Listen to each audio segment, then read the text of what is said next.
کتنے پیسے اسٹور کرنے چاہیے, جمع کرنے چاہیے, کتنے صدقہ کرنے چاہیے, اور پھر کتنے خرچ کرنے چاہیے. صحیح ہے بھائی, یہی ہوتا ہے نا, جتنا پیسہ آپ کے پاس آئے گا کچھ آپ نے جمع کرنا ہے, کچھ آپ نے صدقہ کرنا ہے, اور کچھ آپ نے اپنے اور بیوی بچوں پہ جو واجب حقوق ہیں وہ ادا کرنے, خرچ کرنا ہے. آواز آ رہی ہے, شور ہو رہا ہے بھائی. تو یہ بہت اہم موضوع ہے. یہ تو میں نے بتا دیا تھا کتنا اسٹور کرنا ہے, یہ تو سمجھ میں آ گیا تھا نا.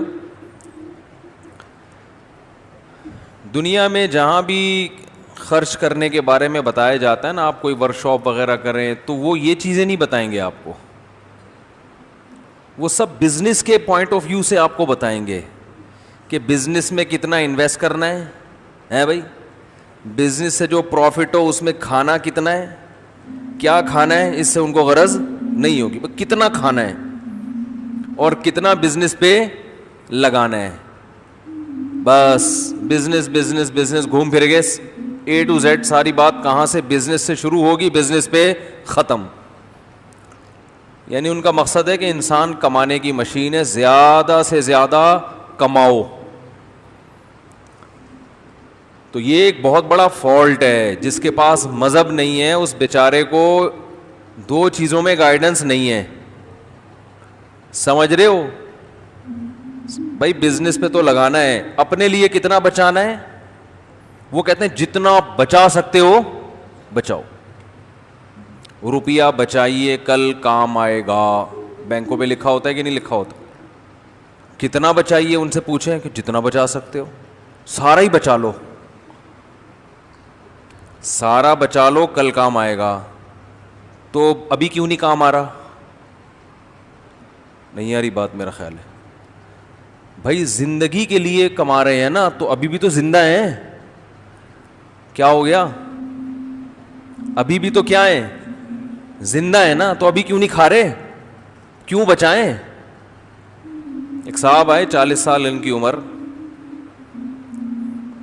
تو وہ کہنے لگے کہ میں ابھی کوئی چیز خرید رہا ہوں قسطوں پہ, 15-20 سال میں جا کے الحمدللہ ایک پراپرٹی اپنی ہو جائے گی.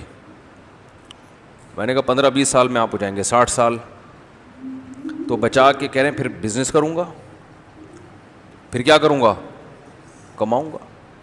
میں نے کہا کیوں کماؤ گے, کہنے کہ کھانے کے لیے. تو میں نے کھانے کی عمر تو ابھی ہے, 60 سال میں کھانے کی عمر ہوتی ہے, پرہیز کی ہوتی ہے.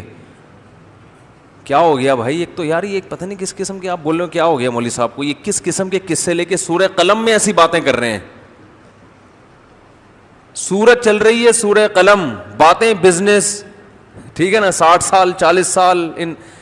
بھائی مسئلہ سارا یہی ہے کہ جب تک ان آیات کو عملی زندگی پر منطبق نہیں کریں گے, ایڈجسٹ نہیں کریں گے, تو سنتے رہو ساری زندگی. جو دینداروں کا حال ہے ہم جیسے نالائقوں کا, وہ سب کے سامنے ہے. الحم سے لے کے والناس تک قرآن پڑھتے پڑھتے ہیں ویسے کہ ویسے ہی. 2-4 چیزیں سیٹنگ پہ آ جائیں گی, نماز جمعہ ومعہ نہا دھو کے آ جائے گا, چلو بہت زیادہ ہو گئے 5 ٹائم کے نمازی بن گئے. تو صرف اتنا یہی تھوڑی ہے اسلام. اسلام میں جیسے نماز فرض ہے نا, ایسے ہی دنیا سے محبت دل سے نکالنا بھی اسی طریقے سے فرض ہے, کہ دنیا دل لگانے کی جگہ نہیں ہے, یہ فرض ہے. نہیں آ رہی بات سمجھ میں, تو ایک قرآن کی آیت سے سمجھاتا ہوں. آپ کہیں گے یہ اخپل طریقے سے تشریح کرتے ہیں قرآن کی, اور کسی تفسیر کا تو حوالہ دیتے نہیں. اس طرح کے اعتراضات ہوتے ہیں, یار یہ پتہ نہیں کون سا اسلام بیان کر رہے ہیں. قرآن کا حوالہ دیتا ہوں, آپ حیران ہو جاؤ گے. قرآن کیا کہہ رہا ہے کہ پیغمبر نے اپنی قوم سے کہا کہ تم شرک کرتے ہو چھوڑ دو, تم ناپ تول میں کمی کرتے ہو چھوڑ دو, تم یہ کرتے ہو تم وہ کرتے ہو. سب باتیں سمجھ میں آتی ہیں بھائی, شرک بھی برا یہ بھی برا. آگے وَتَتَّخِذُونَ مَصَانِعَ لَعَلَّكُمْ تَخْلُدُونَ, تم گھر ایسے بناتے ہو جیسے اس میں ہمیشہ رہو گے. دیکھو اگر یہ کہتے نا کہ حرام پیسوں کا گھر بناتے ہو تو بات سمجھ میں آتی, بھائی حلال پیسوں کا بنانا چاہیے نا. گھر کس کا بنانا چاہیے؟ حلال. پیغمبر اگر یہ کہتے تو ہم کہتے بھائی ٹھیک ہے, لیکن پیغمبر یہ نہیں کہہ رہے حرام پیسوں کا یا حلال پیسوں کا, یہ تو بات ہی نہیں کر رہے. پیغمبر کہہ رہے ہیں وَتَتَّخِذُونَ مَصَانِعَ لَعَلَّكُمْ تَخْلُدُونَ, ایسے گھر بناتے ہو جیسے مرنا نہیں ہے. اوئے ہوئے ہوئے, بڑی خطرناک بات ہو گئی. میں کہتا ہوں وہ قوم کیا گھر بناتی ہوگی, ہم ان کی تو عمریں پھر بھی لمبی تھیں. ارے نوح علیہ السلام 1000 سال زندہ رہے ہیں بھائی, تو کچھ تو عمریں ان لوگوں کی ہوتی ہوں گی نا, تو بعد والے بھی کچھ تو میچ کرتے ہوں گے. بھائی 100 سال پہلے کی عمریں دیکھ لو اور آج کی دیکھ لو, پتہ آپ نے اپنی دادیاں نانیاں دیکھی ہوں گی نا 90 99 سال کی, ہم نے تو دیکھی ہیں. آج کوئی نظر آ رہی ہے ایسی دادی؟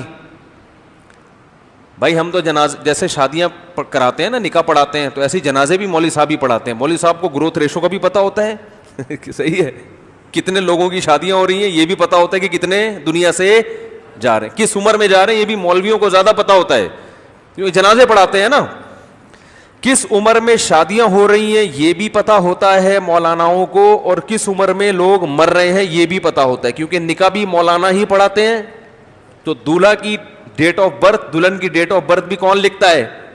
ہم خود اپنے مبارک ہاتھوں سے لکھتے ہیں. اپنے ہاتھوں کو مبارک خود سے نہیں کہنا چاہیے, لیکن جب دولہا کی ایج لکھ رہے ہیں تو مبارک کہنے میں کوئی حرج نہیں ہے, ٹھیک ہے نا. تو قلم کانپ رہا ہوتا ہے دولہا کہتے ہوئے شرم آ رہی ہوتی ہے اس کو, دولہا کہتے ہوئے شرم آ رہی ہے.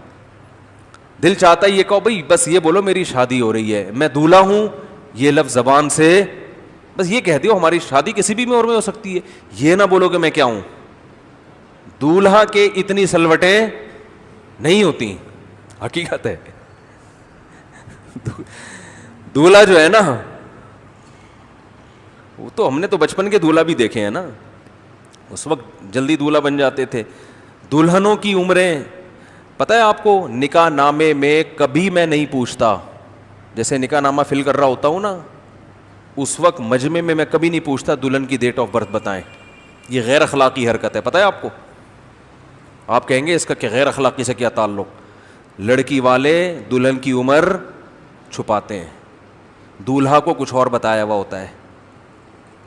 آئی ڈی کارڈ میں تو سچی مچی کی ڈلتی ہے نا, سوری نکاح نامے میں سچی مچی کی ڈلتی ہے نا, وجہ اس کی ہے کہ پھر نادرا سے وہ, بھائی جب نادرا کے ڈاکومنٹس بنتے ہیں تو ہم اس لیے لوگوں کو کہتے ہیں بھائی دولہا کا وہ نام بتاؤ جو شناختی کارڈ میں ہے, وہ ڈیٹ آف برتھ بتاؤ جو شناختی کارڈ میں ہے, دلہن کا وہ نام بتاؤ جو شناختی کارڈ میں ہے, وہ ڈیٹ آف برتھ بتاؤ جو شناختی کارڈ میں. کیونکہ جب یہ ڈاکومنٹس ہم نادرا بھیجتے ہیں تو نادرا والے جو نادرا سے جو میرج سرٹیفکیٹ ملتا ہے وہ ڈاکومنٹ اس سے کیا ہوتے ہیں, میچ, اور ان کے پاس پہلے سے ڈیٹ آف برتھ ہوتی ہے. تو پہلے تو ایسا ہوتا تھا جو ایج بتا دی لکھ دی, اب جب سے یہ نادرا کا سسٹم آیا ایسا نہیں ہوتا. تو اب اس میں یہ ہوتا ہے کہ لڑکی والے وہاں نہیں بتا رہے ہوتے سب کے سامنے, کیونکہ انہوں نے دولہا کو کچھ اور بتایا ہوا ہوتا ہے. تو اس لیے وہ کھانا آپ کبھی مجھے نکاح پڑھاتے ہوئے دیکھیں نا, خالی چھوڑا ہوتا ہے ہم نے, کہ وہ بعد میں ہم لڑکی کے ابا سے پوچھ لیں گے کہ وہ بتائیں کہ جی کتنی ایج ہے ماشاء اللہ, ٹھیک ہے نا, وہ پھر 40 45 یا جو بھی دلہن ٹھیک ہے نا ڈال دی. اب وہ میاں بیوی کا آپس کا معاملہ ہے بھائی, وہ 40 سال کی ہو 50 سال کی, یہ ان کا ہیڈ ایک ہے, یہ ہمارا ہیڈ ایک, ہم نے تو ڈاکومنٹیشن کر کے دینی ہے بھائی, اس میں جو ہے نا وہ کسی کریکشن کی ضرورت نہ ہو. تو مولاناؤں کو پتہ ہوتا ہے کہ دولہا دلہن کس عمر میں بنا جا رہا ہے اور انا للہ کس عمر میں ہو رہا ہے. تو دولہا بننے کے تھوڑے دنوں بعد ہی انا للہ ہو جاتا ہے, کیونکہ ایسے ٹائم پہ بن رہے ہوتے ہیں کہ اس وقت زیادہ ٹائم ان کو مرنے میں لگتا نہیں ہے. تو کیا بات چل رہی تھی, کدھر سے آ گیا یہ دیکھو. ایک بندہ یہاں مستقل بیٹھے, جو میں ادھر ادھر جاتا ہوں, اصل میں دلچسپ باتیں آ جاتی ہیں ایسی کہ وہ ادھر ادھر جانا پڑتا ہے پھر ہے. ہاں تو میں یہ عرض کر رہا تھا کہ پچھلی امتوں میں تو عمریں بھی لمبی, پچھلی امتوں کو چھوڑو, ہم اپنے باپ داداؤں کو دیکھتے ہیں کہ عمریں لمبی ہوتی تھیں. 100 سال کے بوڑھے ہم نے بہت دیکھے ہیں بچپن میں, اب نہیں نظر آ رہے, بہت دیکھے ہیں. وہ حقہ پیتے, حقہ بھی پی رہے ہیں, پھر بھی 100 سال نکال لیتے تھے. ہمارے محلے میں ایک بزرگ رہا کرتے تھے, 100 سال کے قریب ان کی عمر تھی, حقہ پیتے تھے, کمر بالکل رکوع میں چلی گئی تھی, پھر بھی صبح سے شام تک, یعنی وہ روٹی پہ نہیں چل رہے تھے, وہ تمباکو پہ سیٹ ہو گئے تھے. حقیقت ہے, یعنی امیون سسٹم اتنا بہترین کہ بندہ سیٹ کس پر ہو گیا ہے, تمباکو پہ سیٹ ہو گیا ہے, تو وہ اسی پہ نکال لیتے. میں کہتا تھا یہ اگر حقہ نہ پیتے تو یہ تو 200 سال رہنا تھا انہوں نے. تو دادیاں بھی نظر آتی تھیں محلے میں, بوڑھے بھی نظر آتے تھے, ان کی اتنی لمبی لمبی عمریں, اور آج عمریں کتنی چھوٹی ہو گئی ہیں. تو پیغمبر اس قوم کو خطاب کر رہے ہیں کہ تم گھر ایسے بناتے ہو. ہاں میں بتا رہا تھا, ہم لوگ جنازے پڑھاتے ہیں تو ہمیں لگ رہا ہے اب داداؤں کی جنازے نہیں آتے, ابا کے آتے ہیں بس. دادا بننے سے پہلے مر چکے ہوتے ہیں, دیر سے شادی اور عمریں کم. اس کا یہ نقصان ہے کہ پوتوں نواسوں کی خوشیاں دیکھنا نصیب نہیں ہوتی. حالانکہ اصل اولاد کی خوشی پوتوں پہ شروع ہوتی ہے, پوتے نواسوں پہ. کیوں؟ بات آ گئی ہے تو بتا دوں میں. اپنے بچوں کی جو خوشی ہے نا, خوشی کے ساتھ ٹینشن بھی ہے. پالنا ہے, اس کی فیسیں, اس کے ساری ٹینشنیں کون اٹھاتا ہے؟ باپ. جب بچے کے بچے ہو گئے تو ساری خوشیاں دادا نانا اٹھاتے ہیں, ٹینشن باپ. دیکھو نانا نے بچے کو گود میں اٹھایا ہوتا ہے, میرا نواسا یا میرا پوتا, خوب پیار کر رہے ہیں, جیسے ہی پیشاب کرنے لگتا ہے ابا کو پکڑا دیتے ہیں نا, ابے لے کے جا اس کو, کھانسی آ رہی ہے بھائی ڈاکٹر کے لے کے جا. تو بڑھاپے میں تو زیادہ ضرورت ہے انسان کو پوتے نواسوں کی. نیچرل لائف کا کوئی آلٹرنیٹ نہیں ہوتا, یاد رکھو. بڑھاپے میں یہ واٹس ایپ اور فیس بک سے کام نہیں چلے گا. بڑھاپے میں پوتے نواسے چاہیے. تو ذرا جلدی جلدی شادیاں کر لیا کرو, دولہا کو دولہا بولتے ہوئے بھی اچھا لگے, لکھتے ہوئے بھی اچھا لگے, ٹھیک ہے, اور دیکھنے میں بھی دولہا لگے. وہ کالا کولا لگا کے نہ بیٹھا ہو. چلو کوئی چوتھی شادی میں کالا کولا لگا رہے تو سمجھ میں آتا ہے نا. ویسے میں کالا کولا نہیں لگاتا, ایک مثال دے رہا ہوں. پہلی میں یار کالے کولے لگا کے بیٹھا ہوا ہے, یہ اچھی بات نہیں ہے. تو خیر, تو ہم جنازے پڑھا رہے ہیں, بہت کم عمری میں لوگ مر رہے ہیں. قبرستان میں جا کے دیکھ لیں, اکثر تختیوں پہ عمر لکھی ہوئی ہوتی ہے. تو اس دور کے پیغمبر جب اس دور کے لوگوں کو بتا رہے ہیں کہ تم نے ایسے گھر بناتے ہو جیسے تم نے ہمیشہ رہنا ہے, تو وہ اگر ہم لوگوں کو دیکھ لیں کہ ہم تو اس سے زیادہ سریا ڈال رہے ہیں گھروں کے اندر, تو وہ پیغمبر کتنے حیران ہوں گے. تمہاری عمریں کیا ہے, 60 سال کے بعد تو تم بونس پہ چل رہے ہوتے ہو, 60 سال کے بعد غریبی ہے. حقیقت جو بچا ہوا ہے, حیرانگی کی بات ہے بھائی, تو نے اتنا کچھ گند کھایا ہے, 3 دفعہ تجھے اٹیک ہو چکا ہے, شوگر تمہاری ہر وقت مینول پہ ہو. تم مینول سمجھتے ہیں نا, ہماری باڈی میں شوگر کی کنٹرولنگ کا نظام آٹومیٹک ہے. جیسے آٹومیٹک گاڑی پہلا گیئر, دوسرا, تیسرا, چوتھا خود ہی لگاتی ہے, بس آپ ایکسیلیٹر پہ پاؤں رکھو. تو ہماری باڈی بھی شوگر خود بخود کنٹرول کرتی ہے. جب شوگر کی بیماری ہوتی ہے تو کنٹرولنگ سسٹم برباد. اب خود آپ نے پہلا گیئر, دوسرا گیئر, تیسرا گیئر خود لگانا ہے. حقیقت ہے یہ, خود لگانا ہے آپ نے کہ بھائی اتنی ہے, ایک لڈو کھا سکتا ہوں یا نہیں کھا سکتا, چیک کرو. ہاں بھائی ایک لڈو کے برابر ہے, ابھی ایک لڈو افورڈ کر سکتا ہوں, تو پورا اس پہ آیا ہوا ہے. اب کسی بھی دن اس نے ایک کے بجائے 2 لڈو کھا لیے, گیا کام سے. تو یہ عمر پھر حادثات کتنے ہو رہے ہیں. پہلے اتنے حادثے نہیں تھے, جنگ بھی تلواروں کی ہوتی تھی, بندہ سامنے کھڑے ہو کر بندے کی گردن کاٹتا تھا باقاعدہ. اب تو پتہ ہی نہیں چلتے چلتے کہاں سے فائر ہو جائے, مارا کس کو تھا, لگا کس کے جا کے. بائکوں پہ ایکسیڈنٹ دیکھو, آپ اپنے کام سے نکلے, بائک پہ بیٹھے ہوئے ہیں, جا رہے ہیں, کوئی ٹرک کچل کے چلا گیا. یوٹیوب پہ ایکسیڈنٹ دیکھا کریں.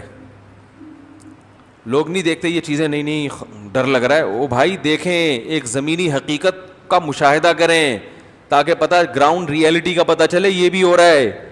کیسے ایکسیڈنٹ میں, کل مجھے کسی نے واٹس ایپ پہ ویڈیو دیکھی, ایک محترم جو ہے وہ لیٹ کے جا رہے ہیں بائک پہ, آگے ٹرک سے ٹکر ہوئی, سر پھٹا, خون, تو وہ شو مارنے کے چکر میں بائک پہ لیٹ کے جا رہے ہیں, اور وہ اللہ تعالیٰ بہرحال اگر وہ بیچارہ دنیا سے چلا گیا ہے تو اللہ مغفرت کرے, اور زندہ بچ گیا تو اللہ آئندہ کے لیے عبرت نصیب فرمائے.